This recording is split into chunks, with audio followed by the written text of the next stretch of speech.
Vivek Ramaswamy, Ohio gubernatorial candidate. Vivek, is Elon right? Does the big, beautiful bill undermine what DOGE was all about? Well, look, I think the DOGE cuts need to be made. But as you pointed out, Laura, that's $9 billion against the backdrop of a $36 trillion national debt on track to become $60 trillion in 10 years with a $2 trillion deficit each year. It's like picking a barnacle off the back of a whale. We got to deal with the actual issue at some point. We're going to have the courage to take on independence from the federal entitlement state. That's what we actually need to be talking about. And I personally believe that everything else ends up being a distraction from the real topic of dealing with this national debt issue. Ask the question of how we're going to start with a generation of Americans who hopefully becomes so wealthy that they don't need the federal entitlement state that Lyndon Johnson created. And at some point, we're going to have to muster the courage to take that on. Until we do that, I think everything else is mostly a distraction.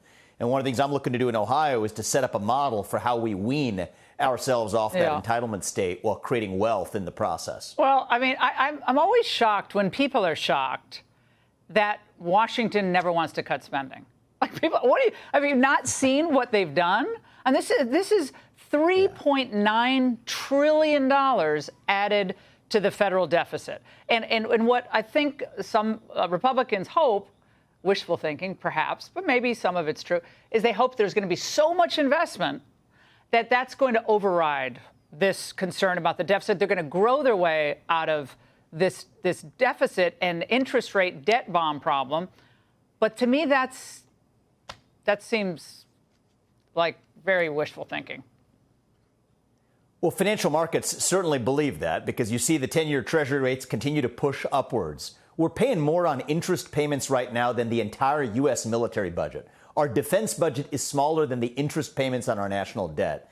So it's a time, Laura, I don't think it's too late. It's a time to wake up and ask the question of, at some point, a kid born in this country next year, when we celebrate the 250th anniversary of the Declaration of Independence in 2026, that kid is going to grow up into a country where that debt is on their shoulders. And they're not going to have money for Social Security or Medicare because we'll have run out for that money by then.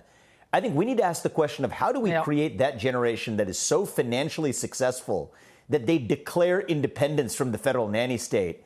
That's the Declaration of Independence we really need. Next year's the 250th anniversary. No better time than now to create that modern Declaration of Independence, which is financial independence for Americans. And that's what I'm working on. At some point, the piper has to be paid. Interest rate on the debt is going to be 15%. All right, Vivek, great to see you. Thank you so much. Click here to subscribe to the Fox News YouTube page to catch our hottest interviews and most compelling analysis. You won't get it anywhere else.